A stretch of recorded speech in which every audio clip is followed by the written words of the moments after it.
అందరికీ చాలా అవసరమైన టాపిక్ ఇది. ముందు 7 బాడీస్ గురించి చూద్దాం. 7 బాడీస్ అంటే 7 శరీరాలు.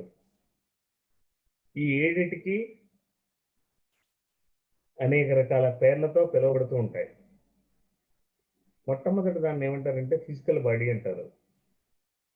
దీన్ని తెలుగులో ఏమంటారంటే అన్నమయ కోశం అని కొంతమంది అంటారు, భౌతిక శరీరం అని కొంతమంది అంటారు, స్థూల శరీరం అని కొంతమంది అంటారు, మ్యాటర్ బాడీ అని కూడా ఇంగ్లీష్లో కొంతమంది అంటారు. ఏ పేరుతో పిలిచినా ఎలా పిలిచినా ఈ ఫిజికల్ బాడీకి ఉండేటువంటి పర్యాయ పదాలు ఇవన్నీ కూడా. రెండో శరీరాన్ని ఏమంటారంటే ఎథరిక్ బాడీ అంటారు. దీన్ని ఈథర్ బాడీ అని అంటారు. దీన్ని ఎనర్జీ బాడీ అని కూడా అంటారు. మూడో శరీరాన్ని ఏమంటారంటే దీన్ని సూక్ష్మ శరీరము అంటారు. దీన్ని యాస్ట్రల్ బాడీ అంటారు. దీన్ని మైండ్ అని కూడా అంటారు. దీన్ని మనస్సు అని కూడా పిలుస్తారు. ఏం పిలిచినా దీనికి ఉండేటువంటి పర్యాయ పదాలు అవన్నీ కూడా. తర్వాత ఉండేది కారణ శరీరం. దీన్నే కాజల్ బాడీ అంటారు. దీన్నే కారణ శరీరము అని అంటారు. దీన్ని విజ్ఞానమయ కోశమును కూడా అంటారు. ఇంకా ఐదో శరీరం దీన్ని ఆనందమయ కోశము అంటారు. దీన్ని స్పిరిచువల్ బాడీ అంటారు. ఇది 5th బాడీ. 6th బాడీని ఏమంటారంటే కాస్మిక్ బాడీ అంటారు. ఇదే విశ్వమయ కోశం. ఏడో దాన్ని ఏమంటారంటే నిర్వాణమయ కోశం, నిర్వాణిక్ బాడీ అంటారు. ఇలా 7 శరీరాల్ని అనేక యోగ శాస్త్రాల్లోనూ, అనేక ఆధ్యాత్మిక గ్రంథాల్లోనూ, అనేక ధ్యాన గ్రంథాల్లోనూ దీని గురించి చెప్పడం జరిగింది. అయితే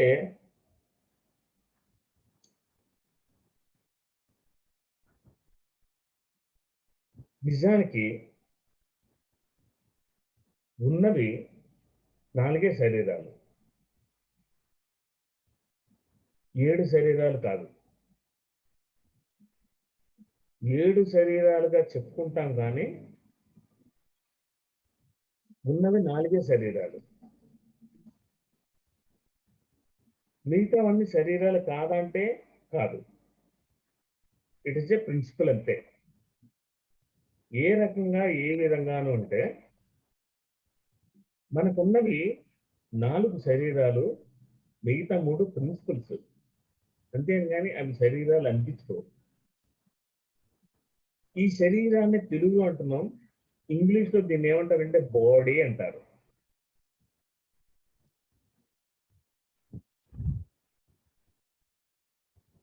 బాడీ అంటే ఇట్స్ ఎ వెహికల్. ఇది ఒక వాహనం. ఎలాంటి వాహనం అంటే ఎక్కడికైనా ఎప్పుడైనా ట్రావెల్ చేసేదాన్ని ఒక వెహికల్ అంటారు. కనుక మనకి 4 శరీరాలు ఉన్నాయి కానీ 7 శరీరాలు కాదు. మిగతా 3 ప్రిన్సిపల్. ఏది ప్రిన్సిపల్, ఏది శరీరం అనేది ఇప్పుడు అధ్యయనం చేద్దాం. మొదటి బాడీ తీసుకుందాం. దీన్ని ఏమన్నారు? ఫిజికల్ బాడీ అన్నారు. ఎస్, ఇది బాడీనే. అంటే ఎందుకు దీన్ని బాడీ అన్నారు? ఒక ప్లేస్ నుంచి ఒక ప్లేస్కి ట్రావెల్ చేయాలి. నేను ఇప్పుడు శ్రీనివాసరావు గారిని కలవాలనుకోండి, శివకుమార్ గారిని కలవాలనుకోండి, నేనైనా ఆయన దగ్గరికి వెళ్ళాలి, లేదా ఆయనైనా నా దగ్గరికి రావాలి. అంటే ఈ భౌతిక ప్రపంచంలో నేను ఎవరినైనా కలవాలన్నా, నేను ఎవరి దగ్గరికైనా వెళ్ళాలన్నా, ఎవరైనా నన్ను వచ్చి కలవాలన్నా ఈ వాహనం ద్వారా ప్రయాణం చేసి తీరాలి. అయితే ఈ ఫిజికల్ బాడీ కొన్ని లిమిటేషన్స్ ఉన్నాయి. అంటే ఇది కేవలం మ్యాటర్ బాడీ కాబట్టి ఈ లిమిటేషన్ ఏంటంటే మీరైనా నా దగ్గరికి, నేనైనా నా దగ్గరికి రావడం అనేటువంటిది కంపల్సరీ. ఇది భౌతిక శరీరంతో కూడి ఉన్నాం కాబట్టి భౌతిక శరీరాన్ని, భౌతిక ప్రపంచాన్ని దాటి వేరే స్థలాల్లోకి మనం ప్రయాణం చేయలేము. ఇది భౌతిక శరీరానికి ఉండేటువంటి లిమిటేషన్స్. అందుకే భౌతిక శరీరంతో ఎక్స్పెరిమెంట్ చేద్దామని స్పిరిచువాలిటీ గురించి ఆలోచిస్తే ఫిజికల్ బాడీలో ఉండంగా స్పిరిచువాలిటీ గురించి ఏ పరిశోధన చేయలేము. అందరూ డిఎన్ఏ ఏంటి, సోల్ ఏంటి, దీని గురించి మాట్లాడదామంటే ఫిజికల్ బాడీలో ఉండి ఏం చేసినా దాని గురించి జీరో నాలెడ్జ్, జీరో ఇన్ఫర్మేషనే ఉంటుంది. దీన్ని కాసేపు పక్కన పెట్టి రెండవ శరీరానికి వద్దాం. ఇందాక మనం చెప్పుకున్నట్టు రెండవ శరీరం అంటే it is called etheric body. దీన్ని ఈథర్ బాడీ అన్నారు, దీన్ని ఎనర్జీ బాడీ అన్నారు. ఇది నిజానికి బాడీ కాదు, ఇట్స్ ఏ ప్రిన్సిపల్. ఈ ఫిజికల్ సిస్టమ్ అంతా నిలబడడానికి, అది ముందుకెళ్ళి నడవడానికి ఉపయోగపడేటువంటి ఒకానొక ఎనర్జీ సిస్టమ్. ఇప్పుడు మన ఇల్లు ఉంది, మన ఇంట్లోకి ఇల్లు కాంతివంతంగా జీవంగా కనబడుతోంది అంటే ఈ ఇంట్లో అంతర్లీనంగా ఉండేటువంటి ఒకానొక వెలుగు. దాన్ని ఏమన్నారంటే ఇంట్లో ఉండే మనుషుల యొక్క జీవకాంతి వలయం. కానీ ఈ ఇంటి లోపల మనకు తెలియకుండా నిర్మాణమైనటువంటి ఎలక్ట్రిసిటీ కానీ, ఈ ఎలక్ట్రిసిటీ లేకపోతే ఇల్లు ఎలా ఉంటుంది? లైట్ లేకపోతే ఆ ఇల్లు ఎలా ఉంటుంది? దెయ్యాల కొంపలా ఉంటుంది. అలాగే ఎథరిక్ బాడీలో ఎనర్జీ లేకపోతే ఈ బాడీ ఎలా ఉంటుంది? కనుక ఈ బాడీని సస్టైన్ చేయడానికి ఒకానొక ప్రిన్సిపల్ ఎథరిక్ బాడీ, అంతేగాని ఇది శరీరం కాదు. కనుక మనకి ఇచ్చినటువంటి ఏడేటల్లోనూ రెండు విషయాలు తెలుసుకున్నాం. ఒకటి, భౌతిక శరీరం అనేది శరీరము. రెండు, ఎథరిక్ బాడీ అనేది ఇది శరీరం కాదు, ఇది ప్రిన్సిపల్. ఇప్పుడు మూడో దాని దగ్గరికి వద్దాం. దీన్ని ఏమన్నారంటే సూక్ష్మ శరీరం అన్నారు, దీన్ని యాస్ట్రల్ బాడీ అన్నారు, మైండ్ అన్నారు, మనసు అన్నారు, ఇంకా రకరకాల పేర్లు ఉన్నాయి దీనికి. ఎస్, ఇది ఒక శరీరం. ఎలాంటిది అంటే ఇది సూక్ష్మ లోకాలలో ఉన్నటువంటి అనేక లోకాలలో ఎక్కడి నుంచి ఎక్కడికైనా తిరగగలిగేటువంటి సత్తా సామర్థ్యం ఉండేటువంటి బాడీ. దీనికి ఏం కావాలంటే పర్సనల్ ఎనర్జీ అనేది కావాలి. పర్సనల్ ఎనర్జీ అంటే ఏంటి? కేవలం మనలో ఎనర్జీ లేకపోతే ఈ బాడీతో మనం ట్రావెల్ చేయలేం. ఈ లోకం నుంచి ఇంకో లోకానికి వెళ్ళగలిగేటువంటి అతి సూక్ష్మమైన సున్నితమైన బాడీ. ఈ సూక్ష్మ శరీరం ఎలా ఉంటుంది అనేటువంటి ధర్మ సందేహం ఎవరికైనా కలిగిందనుకోండి, మీ దగ్గర ఒక నల్లటి పెన్ను ఉంటే మీ ఇంటి డీప్ ఫ్రిడ్జ్ లో తీసుకెళ్ళి ఆ పెన్ను పెట్టండి, ప్యూర్ బ్లాక్. ఆ పెన్ను ఆ డీప్ ఫ్రిడ్జ్ లో పెట్టి ఒక 10-15 మినిట్స్ తర్వాత బయట తీయండి. ఆ పెన్ను పైన ఒక పల్సటి మంచులాగా ఒకనొక పొర ఉండటం మీరు గమనిస్తారు. ఈ శరీరం అంతా కూడా అలా ఉంటుంది. అందులో ఎలాంటి మ్యాటర్ ఉండదు. అది సూక్ష్మ పదార్థంతో సూక్ష్మంగా తేలికగా ఉంటుంది. ఎక్కడి నుంచి ఎక్కడికైనా వెళ్ళిపోగలుగుతుంది. It's capacity depends of our energies. మన ఎనర్జీని బట్టే అది మూవ్ అవుతుంది. అందులో ఎనర్జీస్ లేదనుకోండి, ఎంతవరకు వెళ్ళాలో అంతవరకే వెళ్తుంది. దీని లిమిటేషన్స్ ఏంటి అంటే, యాస్ట్రల్ బాడీతో మీరు ఉండి ఐ వాంట్ థమ్స్అప్ అంటే మీ చేతిలో థమ్స్అప్ వస్తుంది. మీరు గ్లాసులో తీసుకుని నోట్లో వేసుకుని తాగొచ్చు. అయితే ఇక్కడ మీకు ఉండేటువంటి రుచి, ఆస్వాదన, స్పర్శ, టేస్ట్ అక్కడ ఏమి ఉండదు. తాగుతున్నాను, నోట్లోకి వెళ్తుంది అన్నటువంటి స్పృహ కూడా మీకు ఉండదు. అది వెళ్తూ ఉంటుంది, మీరు తాగుతూ ఉంటారు అంతే. సో ఒకవేళ నాకు థమ్స్అప్ కావాలని తెచ్చుకొని వద్దు నాకు ఇప్పుడు స్ప్రైట్ కావాలనుకోండి, ఈ థమ్స్అప్ పోయి స్ప్రైట్ వస్తుంది, అంతేగాని ఈ థమ్స్అప్ స్ప్రైట్ గా మాత్రం రూపాంతరం చెందదు. That is the limitation of astral body. ఏ మనిషి అయినా సరే శరీరం విడిచిపెట్టే ముందు తన యొక్క ఫిజికల్ బాడీ వదిలేసిన తర్వాత సూక్ష్మ శరీరంతో సూక్ష్మ లోకాలు వెళ్ళిపోతారు. కనుక ఇది ఒక శరీరం. ఓకే, ఇప్పటికి మూడైనాయి. ఫోర్త్ బాడీ ఏంటి? దీన్ని కారణ శరీరము అన్నాం, దీన్ని కాజల్ బాడీ అన్నాం, దీన్ని విజ్ఞానమయ కోశము అన్నాం. ఎస్, ఇట్ ఈస్ ఏ కారణ శరీరం. ఇది ఒక వెహికల్, ఇది ప్రిన్సిపల్ కాదు. అంటే ఈ కారణ శరీరం ఎప్పుడు ఎలా తయారవుతుంది అంటే మనం ఏ కారణం చేత ఏ కార్యాన్ని చేపట్టి భూమండలానికి వెళ్ళాలి అనుకుంటున్నామో దానికి అనుగుణంగా ఈ వాహనం రూపొందించబడుతుంది. ఇవి రూపొందించబడిన తరువాత ప్రతి మనిషి ఈ కారణ శరీరంతో సూక్ష్మ లోకానికి వస్తాడు. సూక్ష్మ లోకంలో సూక్ష్మ శరీరం తీసుకున్న తర్వాత తల్లి గర్భాన్ని ఎక్కడ ఎంచుకున్నాడో తల్లి గర్భంలోకి వచ్చి అక్కడ జన్మించి భర్త తీసుకున్న తర్వాత ఎప్పుడైతే ఆ భౌతిక శరీరంతో కనెక్షన్ ఏర్పడుతుందో ఈ త్వరలో ఉండేటువంటి ఆ ఇతరుకు బాడీ వచ్చి కనెక్ట్ అవుతుంది. అది 2 రకాలుగా ఉంటుంది. ఈ జన్మలో మీరు మగ శరీరంతో పుట్టాలనుకోండి, దాని యొక్క ఇతరుకు బాడీ సిస్టమ్ వేరుగా ఉంటుంది. మీరు లేడీ బాడీతో పుట్టాలనుకోండి, దానికి ఎథిక్ బాడీ సిస్టమ్ ఇంకో రకంగా ఉంటుంది. ఎందుకు? మనం మగవాళ్ళగా పుడితే కనుక మన యొక్క అనేక జన్మల నుంచి తెచ్చుకున్న ఫండమెంటల్ ఎనర్జీస్ అన్నీ కూడా మూలాధార చక్రంలో ఉంటాయి. ఒకవేళ నేను ఫీమేల్ గా పుట్టాలి అని అనుకుంటే ఈ ఫండమెంటల్ ఎనర్జీస్ లేడీస్ కి మూలాధార చక్రంలో ఉండవు, అవి మణిపుర చక్రంలో ఉంటాయి. ఈ ఎథిక్ బాడీ సిస్టమ్ మారుతుంది. అందుకే ఆడవాళ్ళకి ఆ మణిపుర చక్రం సెంటర్ లో ఆ ఫండమెంటల్ ఎనర్జీ ఉన్నాయి కాబట్టి స్త్రీకి శరీర సగభాగంలో ఎనర్జీ కేంద్రీకృతం అయింది కాబట్టి మనిషిని చూడంగానే ఆ సెంటర్ నుంచి ఆ శక్తి తరంగాలు ఆకర్షిస్తే కనుక స్త్రీని శక్తి స్వరూపిణి అని పిలవడం జరుగుతుంది. సో ఈ కారణ శరీరం మీరు తెలుసుకున్న తర్వాత మీరు ధ్యానానికి వచ్చి ఆధ్యాత్మిక చింతన పెంచుకుని ఎవరైతే ధ్యానం చేస్తారో వాళ్ళకి ఇథరిక్ సిస్టమ్ తెలుస్తుంది, భౌతిక శరీరం సెన్స్ తెలుస్తుంది. ఫర్ ఎగ్జాంపుల్ ఇందాక మనం మెడిటేషన్ చేసాం, వేళల్లో వెళ్ళి పెట్టుకున్నాం, బాసిమోటేసి కూర్చున్నాం. కొంచెంసేపటికి ఎప్పుడైతే ప్రాణశక్తి నలలోకి వస్తుందో ఈ చేతులు 2 ఉన్నాయా, కాళ్ళు లేవు ఉన్నాయా లేవా అనేటువంటి స్పర్శ కూడా మనకు తెలియదు. అంటే ఏమిటి? మనలో ఉండేటువంటి ధ్యాన సాధన వల్ల భౌతిక శరీరం యొక్క స్పృహని కొంచెం కొంచెం కోల్పోతున్నాం. ఇలా కంటిన్యూ అయితే కాసేపటికి ఏమవుతుంది? భౌతిక శరీరం ఉందా లేదని అనుమానం కూడా వస్తుంది. అంటే వీఆర్ ఫుల్ ఎనర్జీ ఉన్నాం కాబట్టి ఎనర్జీ ఫీల్డ్ లో మన యొక్క అవేర్నెస్ ఉంది. అక్కడి నుంచి సూక్ష్మ శరీరంతో సూక్ష్మ లోకాల్లోకి వెళ్ళామనుకోండి, now our consciousness in the third body. ఈ లోకంలో ఉన్నప్పుడే ప్రతి మాస్టర్కి కావాల్సిన అనుభవాలు వస్తాయి.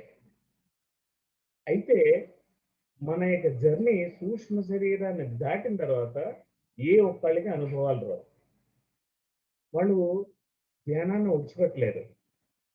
పక్క వాళ్ళు చెప్తున్నప్పుడు అప్పుడప్పుడు కొంచెం ఇబ్బంది అనిపించినా నాకెందుకు అనుభవాలు రావట్లేదు అనేటువంటి మీమాంస ఎక్కువ ఉంటుంది తప్ప ధ్యానాన్ని విడిచిపెట్టరు. 2-3 గంటలు ఖచ్చితంగా కదలకుండా లా ధ్యానంలో కూర్చుంటారు. అలా ధ్యానంలో కూర్చో అంటే ఏంటి? వాడు భౌతిక శరీరంలో లేరు, కారణ ఎదుటి బాడీలోనూ లేరు, సూక్ష్మ శరీరానికి లేరు. ఇందులో ఉంటే అనుభవాలు వచ్చేవి, విజువల్ శరీరాల్లో అన్నీ వచ్చేవి. కాకపోతే వాళ్ళ యొక్క అవేర్నెస్ కారణ శరీరంలోకి ఎప్పుడైతే షిఫ్ట్ అయిందో వాళ్ళకి ఎలాంటి ధ్యాన అనుభవాలు ఉండవు. అలా 2 ఏళ్ళు 3 ఏళ్ళు 4 ఏళ్ళు అలా సాధన చేసిన తర్వాత కొన్ని రోజులకి ఈ కారణ శరీరం మహాకారణ శరీరంగా రూపాంతరం చెందుతుంది. That is our fourth body. అందుకే మానవుడు మహనీయుడైన స్థితి, ఈ మాంసపిండం మంత్రపిండమైన స్థితి. ఎప్పుడైతే కారణ శరీరం మహాకారణ శరీరంగా మారిపోయిందో అప్పుడు విజ్ఞానమయ కోసం సత్యలోకాలు అంతర్గతంగా ఉండేటువంటి ఋషులు వాళ్ళందరినీ కలుసుకున్న ఆయా భూముకులో తిరగలుగుతూ ఉంటాడు. ఇది ఫోర్త్. ఎస్, ఈ మహాకారణ శరీరం అనేది ఒకనొక వైగులు మహావిజ్ఞాన కోశం. ఇంకపోతే ఫిఫ్త్ ఏంటి? Astral body, spiritual body. దీన్ని ఇంగ్లీష్లో తెలుగులో ఏమంటారు? ఆనందమయ కోశం. అంటే ఆ శరీరంలోకి మీరు ఎప్పుడైతే ఎంటర్ అయ్యారో ప్లీజ్ ఆనందం అనేది మన కరతలామలకం అయిపోతుంది. అయితే ఎప్పుడు మీకు ఆనందం వస్తుంది? అసలు మనకి సూక్ష్మ శరీరంలో సంచారం మొదలుపెట్టిన తర్వాతే మనకి పక్క వాళ్ళు ఎవరు కనబడరు. ఎప్పుడు లేని ధ్యానం మొదలుపెట్టి 4 సెషన్లు ఇచ్చి మైక్లో క్లాసులు చెప్పించగానే ఎక్కడా లేని అయి పైకి వచ్చేస్తుంది. అది వచ్చినట్టు కూడా మనకు తెలియదు. ఆ ఐని ఎప్పుడైతే పోగొట్టుకుంటామో మన యొక్క డెవలప్మెంట్ ఆధ్యాత్మిక ప్రయాణం అంతా సాఫీగా జరిగిపోతూ ఉంటుంది. అంటే దీని అర్థం ఏంటి? కారణ శరీరంలో ఉన్న మహాకారణ శరీరంలోకి వెళ్ళిన తర్వాత మనకి నేను నాది అనేటువంటి అహం కొట్టుకొచ్చినట్టు కనబడుతుంది. ఎప్పుడైతే కారణ శరీరం మహాకారణ శరీరంగా రూపాంతరం చెందుతుందో అప్పుడు నేను నాది అనేది పూర్తిగా ఎప్పుడైతే మనం తగ్గించుకుంటామో అప్పుడు ఆనందం అనేది ఇవ్వబడుతుంది. That is called fifth body consciousness. ఆనందం ఎప్పుడు వస్తుంది? జీరో అయిపోవాలి. ఎలాంటి ఫీలింగ్ ఉండాలి? ఏం జరిగినా ఇది నా ద్వారా జరిగింది, నేను చెయ్యలేదు, నా వలన జరిగింది. I'm nothing but a spoon. ఇది స్వీట్ లో పెట్టి స్వీట్ తిన్నా స్వీట్ దీనికి అంటదు, కారంలో పెట్టినా కారం దీనికి అంటదు, ఏది దీనికి అంటదు, స్పూన్ లాగే ఉంటుంది.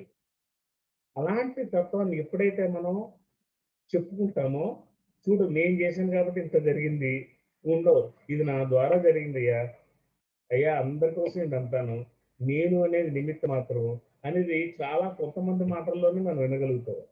కొంతమంది అయితే ఇదంతా నేనే చేశాను, నేను చేశాను కాబట్టి ఇంత డెవలప్ అయింది, నేనైతే ఇదంతా అయ్యేది కాదు అని చెప్పినప్పుడు ఏమవుతుంది?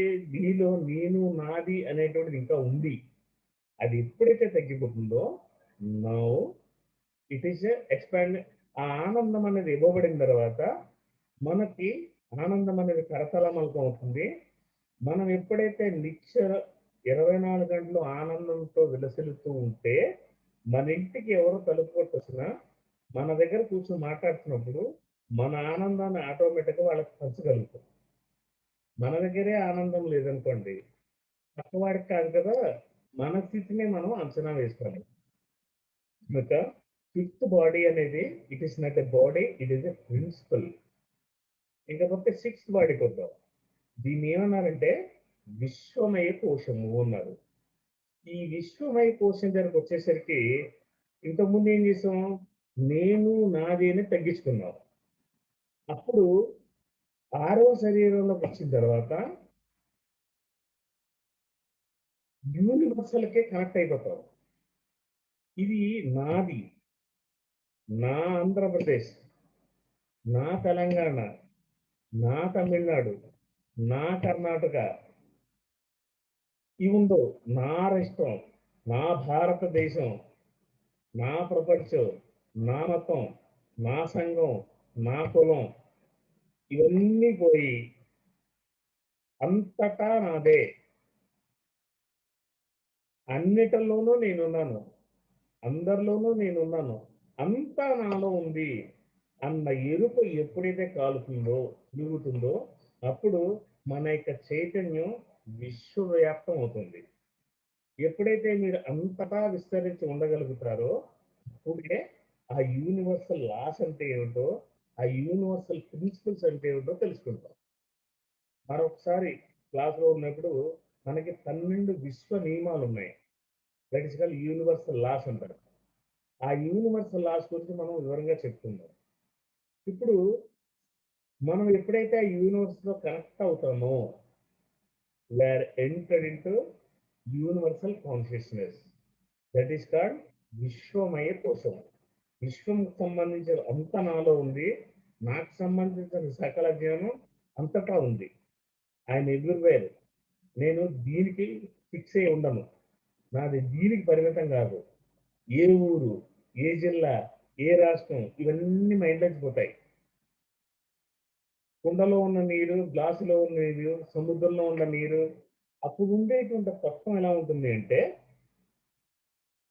నదులు అనుకుంటూ ఉంటాయి. నది యొక్క పుట్టుక ఎక్కడ, గోదావరి యొక్క పుట్టుక ఎక్కడ, గంగ యొక్క పుట్టుక ఎక్కడ, ఈ పుట్టిన తర్వాత అనేక రకాల మజిలీలు చేసుకుంటూ అనేక రకాల సంగమాలు చేసుకుంటూ అన్నిటిలోనూ మనం ఉన్నాం. మనం వీఆర్ రిప్రజెంటేటివ్ ఆఫ్ ది టిఎస్ఎస్ఆర్, అంటే డాక్టర్ బ్రహ్మర్షి పితామహ పత్రిజీ యొక్క రిప్రజెంటేటివ్లు ఉన్నాం. ఇప్పుడు మనకంటూ ఓ క్రియేటివిటీ, ఓ ఇన్నోవేషన్ మన దగ్గర ఉన్నాయి. మనం ఏం చేస్తాం, మన ప్రాంతంలో మన వాళ్ళని తయారు చేశారు. మన వాళ్ళని తయారు చేసి ఓ గ్రూప్ అయిపోయింది, ఒక లీడర్ అయిపోయారు. ఈ లీడర్ని గ్రూప్ని టిఎస్ఎస్ఎంలో ఒక భాగంగా చేయాలంటే కొంతమందికి నచ్చదు. ఎందుకు దానికి అర్థం కాదు. ఒకవేళ నేనే ఒక గ్రూప్ తయారు చేసి ఓ 400 మంది బృందం తోటి ఒక టీం తయారు చేసి వాళ్ళలో నిష్ణాతులుగా తయారు చేసి నేను పిఎస్ఎస్ఎంలో తీసుకెళ్ళి కలిపేశాను అనుకో, అప్పుడు ఏమవుతుంది, ఆ పిఎస్ఎస్ఎం నాదైపోద్ది. నేను అప్పుడు చిన్నగా ఉన్నాను, నేను ఇంకా పరివ్యాప్తం అయిపోతా. ఈ సంగతి తెలియక అయ్యో వీళ్ళలో కలిసిపోతే నేను వాళ్ళలో ఒకనైపోతానేమో అని అనుకుంటాం. అలాగే ఎక్కడెక్కడో పుట్టి అనేక వాగులు వంకలు తిరిగి ఎక్కడెక్కడి నుంచో వచ్చినటువంటి నది తిరిగి ఆ సముద్రంలో కలిసిపోయినప్పుడు అనుకుంటూ ఉంటుంది, అయ్యో ఇంతవరకు నా పేరేంటి, నర్మదా నది, ఇప్పుడు ఇందులో కలిసిపోతే ఏమనుకుంటాను, నా ఉనికి పోతుందే, నా పేరు పోతుందే అని అనుకుంటూ ఉంటుంది. నిజానికి ఎప్పుడైతే ఈ నర్మదా నది వెళ్ళి సముద్రంలో కలిసిపోయిందో తానే ఆ సముద్రం అయిపోతున్నాను అన్నటువంటి జ్ఞానం దానికి అప్పుడు ఉండదు. తర్వాత తెలుస్తుంది, ఓహో నేను సముద్రం అంత అయిపోయాను, నేనే సముద్రం అయిపోయాను. సో విశ్వంలో ఎప్పుడైతే మనం యునైట్ అయిపోతామో, ఆ విశ్వంలో మనం ఒకళ్ళుగా అయిపోతామో, ఆ విశ్వ చైతన్యాన్ని పులికి పుచ్చుకున్నప్పుడు ఆ అవగాహన, ఆ అనుభవం కలగడమే, ఆ కాస్మిక్ కాన్షియస్ లో ఉండడమే ఆ విశ్వమే కోశం యొక్క principle. It's not a body. దాని తర్వాత నిర్వాణిక్ బాడీ, అంటే నిర్మాణమై కోశము అంటే ఎలా ఉంటుందంటే ఇట్స్ స్టేట్.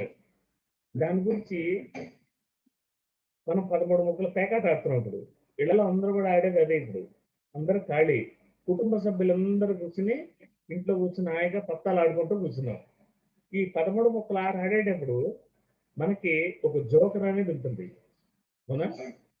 ఈ జోకర్ అనేది ఈ 12 ముక్కల్లోనూ ఏ ముక్క బదులైనా కానీ ఈ జోకర్ పెట్టేసుకోవచ్చు. సబ్స్టిట్యూట్. అలాగే ఈ సెవెంత్ బాడీ కాన్షియస్నెస్ కి ఎప్పుడైతే మన చైతన్యం విస్తరిస్తుందో ఈ విశాల విశ్వంలో అనేక లోకాల్లో ఎప్పుడు ఎక్కడ ఎవరికి ఎలా కావాలో అలా మనం మౌల్డ్ అయిపోతాం, అలా మనం ఉపయోగపడతాం. ఏ రూపంలో కావాలంటే ఆ రూపంలో, ఏ రూపం లేకుండా ఉండాలంటే ఆ రూపంలో మనం పరివ్యాప్తం అయిపోతాం. అక్కడ నో ఐడెంటిటీ. సత్వగుణం ఉండదు, సాత్వికం ఉండదు, అసలు గుణాతీతమైనటువంటి ఒకానొక మహాశూన్యంలో ఏమీ తెలియని అమాయక జీవిలా ఉంటాం. అన్నీ తెలిసిన అమాయకంగా ఉండడం వేరు, ఏమీ తెలియని అమాయకత్వం వేరు. నోన్ టు అన్నోన్ వేరు, అన్నోన్ టు నోన్ వేరు. అమాయకత్వం అనేది నిజంగా ఎప్పుడు వస్తుందంటే అన్నీ తెలిసిన వాడికి వచ్చేటువంటి అమాయకత్వం వేరు. అందుకే అన్ని ఉన్న విస్తర ఎప్పుడు అణగిమణిగే ఉంటుంది. That's the state of seventh body consciousness. ఇది ఈ అనాదిగా మనం వస్తున్నటువంటి 7 శరీరాల గురించి, అందులో ముఖ్యంగా 4 శరీరాలు, మిగతా 3 ప్రిన్సిపల్సే కానీ it is not bodies. Yes sir. ఇప్పటి వరకు చెప్పిన ఈ టాపిక్ లో any doubts, any question?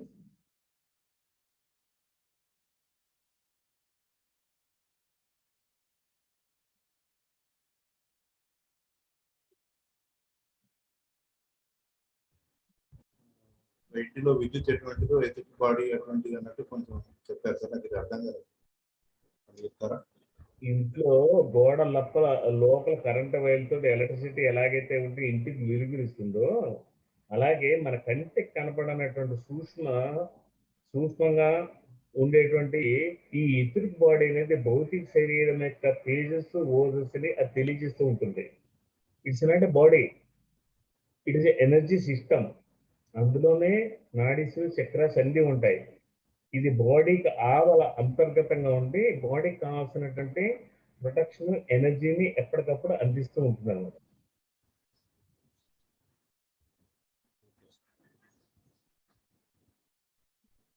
Yes sir. Anybody? ఈ చక్రాలన్నీ కూడా ఎథనిక్ బాడీలో ఉంటాయా సార్? మూలాధార చక్రము అవన్నీ, మణిపూరక చక్రం అన్ని అన్ని ఆ సిస్టమ్ అంతా కూడా ఇది ఎలా ఉంటుందంటే మన శరీరం బయట కనిపించే వేసుకునేటువంటి వస్త్రాలు అనుకోండి, ఆ లోపల వేసుకునే ఇన్నర్ బాడీ ఒకటి ఉంది కదా, లోపల వేసుకునేటువంటి ఇన్నర్ క్లాత్స్. ఇలా శరీరానికి వేసుకునేటువంటి ఇన్నర్ క్లాత్స్ ఎలాగ ఉంటాయో దాని చుట్టూ మీ శరీరం ఏ షేప్ లో ఉందో ఆ షేప్ లో ఆ వలయం అలా ఉంటుంది. అందుకే ఫోటోలు వెనకాల తేజస్ చూపిస్తూ ఉంటారు. It is etheric. ఆ ఎథరిక్ లోపల నుంచి కనుక మీరు చూడడం అభ్యాసం చేస్తే మనిషిలో ఉండేటువంటి ఆరా అనేది కనబడుతుంది. అదే ఆ యొక్క సోల్ ఎనర్జీ లెవెల్, అందులో ఉండేటువంటి కెపాసిటీస్. ఈ యొక్క ఎథరిక్ చూడడం, ఈ ఆరా చూడడం అనేది ప్రాక్టీస్ చేయాలంటే లోక్సాంగ్ రాంప గారి మరణాన్ని మీరు చూసుకోండి. అందులో 3-4 పాఠాలు ఉన్నాయి.